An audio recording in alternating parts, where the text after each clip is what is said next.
وَيَسْأَلُونَكَ عَنِ الْمَحِيضِ، اے نبی صلی اللہ علیہ وسلم یہ آپ سے حیض والی عورتوں کے بارے میں سوال کرتے ہیں۔ اب دیکھیں سارے مسائل ہیں، آپ کے روزمرہ کے مسائل ہیں، سب سے زیادہ جو مسائل ہیں نا اللہ تعالیٰ نے سورۃ البقرہ میں ذکر کی ہیں، اسی لیے صحابہ کے اندر جو سورۃ البقرہ کو یاد کر لیتا اور اس کو، کیونکہ صحابہ صرف یاد نہیں کرتے تھے، صحابہ اس کا علم بھی حاصل کرتے، اس کی تفسیر بھی جانتے، اس پر عمل بھی کرتے تھے۔ تو صحابہ کہتے ہیں کہ جب ہمارے درمیان کوئی بندہ سورہ بقرہ کا عالم ہوتا، ہمارے نزدیک بہت بڑا عالم ہوتا ہے، کیونکہ سورہ بقرہ میں اللہ نے بہت احکامات اور مسائل بتائے ہیں، بنیادیں، یعنی یہ سارے مسائل، ان کی ڈیٹیلز آپ کو احادیث میں، فقہ کی کتابوں میں مل جائیں گی، لیکن اس کی بنیادی آیات یہاں پہ۔ وَيَسْأَلُونَكَ عَنِ الْمَحِيضِ، اور یہ آپ سے سوال کرتے ہیں حیض والی عورتوں کے بارے میں۔ قُلْ هُوَ أَذًى، آپ کہیے کہ یہ ناپاک والی چیز ہے، یہ اذیت والی چیز ہے عورتوں کے لیے۔ ظاہر ہے جو پیریڈز ہیں یا جسے آپ حیض کہتے ہیں، اس کے یہ عورت کے لیے تکلیف دہ اور ایک ناپاکی والی اسٹیٹ ہے۔ فَاعْتَزِلُوا النِّسَاءَ فِي الْمَحِيضِ، تو ایسے موقع پر عورت کے ساتھ، آپ عورت کے ساتھ ہم بستری نہ کرو، اور ہم بستری سے مراد یہاں پہ انٹر کورس ہے۔ ویسے آپ عورت کے ساتھ بیٹھ سکتے ہیں، محبت کے ساتھ آپ ان کو بوسہ دے سکتے ہیں، میاں بیوی جو کر سکتے ہیں آپس میں کر سکتے ہیں، لیکن صرف انٹر کورس نہیں کر سکتے، کیونکہ وہ اس میں ناپاکی کی حالت ہے۔ وَلَا تَقْرَبُوهُنَّ، اور نہ تم ان کے قریب جاؤ، حَتَّى يَطْهُرْنَ، یہاں تک کہ وہ پاک ہو جائیں۔ پاک ہونے کا مطلب کیا ہے؟ اچھا، یہ پاک ہونے کا مطلب صرف یہ نہیں، مطلب پاک ہونا ان اے سینس ایک، یعنی فگریٹیولی کہہ رہے ہیں، یہ نہیں کہ عورت اللہ معاف کرے ناپاک ہو جاتی، کیونکہ پرانے دور میں اور کچھ ہمارے ہاں یہ ہمارے کلچرلی جو علاقے ہیں جہاں پہ جہالت بہت زیادہ ہوتی ہے، وہ سمجھتے ہیں عورت اب ناپاک ہوگی، اب وہ کھانا بھی نہیں بنا سکتی، کیونکہ کھانا بنائے گی تو ناپاکی آ جائے گی۔ ایسی بات نہیں ہے، یہ ناپاکی وہی والی ہے جیسے کہ انسان باتھ روم کے بعد واپس آیا ہے، اب ظاہر وہ نماز نہیں پڑھ سکتا، اب آپ کیا اس سے سلام نہیں کر سکتے، کھانا نہیں کھا سکتا؟ بالکل کھا سکتا، سب کچھ ہو سکتا ہے، کچھ چیزیں ایسی ہیں جو وہ نہیں کر سکتا، بس وہی والی بات ہے۔ اس کا مطلب ہے ناپاکی، اس کا مطلب یہ نہیں کہ اللہ معاف کرے اب وہ اسے آپ ہاتھ نہیں ملا سکتے، آپ اسے بات نہیں کر سکتے، آپ اسے، کیونکہ کفار مکہ اور قریش یہ کیا کرتے تھے، عورتوں کے ساتھ بہت زیادتی ہوتی تھی۔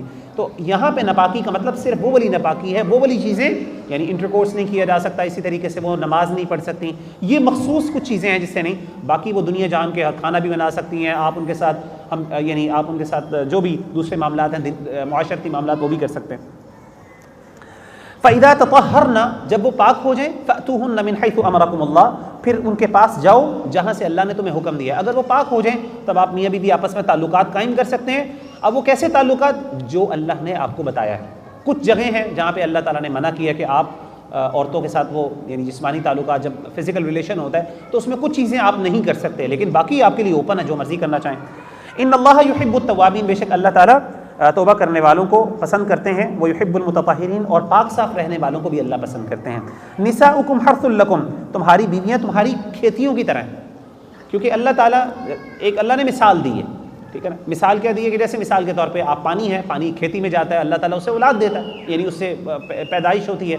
تو اللہ نے کہا کہ تمہاری بیویاں تمہاری کھیتیوں کی طرح ہیں، تم ان کے ساتھ جیسے چاہو وہ معاملہ کرو، یعنی ریلیشن جو آپ نے قائم کرنا ہے۔ یاد رکھیں یہ کانٹیکسٹ ایک ریلیشن شپ کے بارے میں ہے، یہاں پہ عورت کی ذات کو حقیر نہیں سمجھا جا رہا، یہ بالکل غلط ہے۔ ہمارے عام طور پہ یہ بعض اوقات جب عورت کو بلیٹل کرنا ہو یا اس کو اللہ معاف کرے اس کو دبانا ہو تو اس طرح کی آیات کوٹ کی جاتی ہیں۔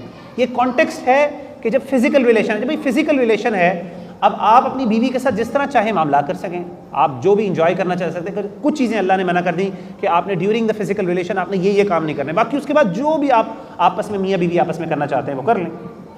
تو اللہ کہتے ہیں فَأْتُوا حَرْثَكُمْ أَنَّا شِئْتُمْ، تم اپنی کھیتیوں کی طرف ایسے جاؤ جیسے تم چاہتے ہو، جو تم کرنا چاہتے ہو کرو۔ وَقَدِّمُوا لِأَنفُسِكُمْ، اور کیا کرو، اپنی آخرت کے لیے بھی کچھ آگے بھیجو، نیکی بھی کرو، عورت کے ساتھ اچھے معاملات بھی کرو، اللہ سے ڈرو۔ وَاتَّقُوا اللَّهَ وَاعْلَمُوا أَنَّكُمْ مُلَاقُوهُ، اللہ سے ڈر جاؤ اور جان لو کہ تم اللہ سے ایک دن ملنے والے ہو۔ وَبَشِّرِ الْمُؤْمِنِينَ، اور خوشخبری دے دیجئے مومنین کے لیے۔